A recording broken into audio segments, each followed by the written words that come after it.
Hi friends, இன்னைக்கு நம்ம வீட்டில் என்ன லஞ்சுன்னு பார்க்கலாம் வாங்க. சுட சுட சோறு, சூப்பரான தக்காளி தொக்கு, கீரை பொரியல், அவரைக்காய் கேரட் முட்டை போட்டு பொரியல் பண்ணியிருக்கேன், ரசம். வாங்க சாப்பிட்டுட்டு எப்படி இருக்குன்னு சொல்றேன். இந்த மாதிரி காய்கறிலாம் சாப்பிட பிடிக்காதவங்களுக்கு அவங்க எப்படி கேட்குறாங்களோ, தேங்காய் துருவை போட்டோ இல்லை முட்டை உடச்சி ஊற்றி பொரியல் கேட்குறாங்களோ அவங்க எப்படி கேட்குறாங்களோ செஞ்சு கொடுங்க. வெயிலுக்கு இந்த மாதிரி காய்கறி நிறைய சேர்த்துக்கோங்க. வாங்க சாப்பிட்டுட்டு எப்படி இருக்குன்னு சொல்றேன்.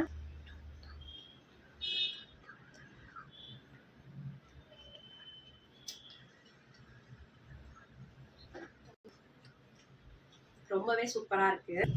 நீங்க எப்பவுமே பழைய விஷயத்த நினைச்சா எனக்கு டென்ஷன் ஆகுது, எனக்கு ரொம்ப கோவமா வருது, அதை பத்தி நினைச்சாலே எனக்கு நான் ஒரு மாதிரியா ஃபீல் ஆயிடுறேன் அப்படின்னு சொல்லி நீங்க நினைக்கிறீங்கன்னா, உங்களால மறக்க முடியலனாலும் கண்டிப்பா நினைக்காம இருங்க.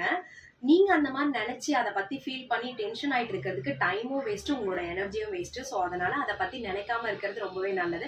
நம்மளோட சேனல் சப்ஸ்கிரைப் பண்ணுங்க, பெல் பட்டனை கிளிக் பண்ணுங்க, மறக்காத லைக் பண்ணுங்க.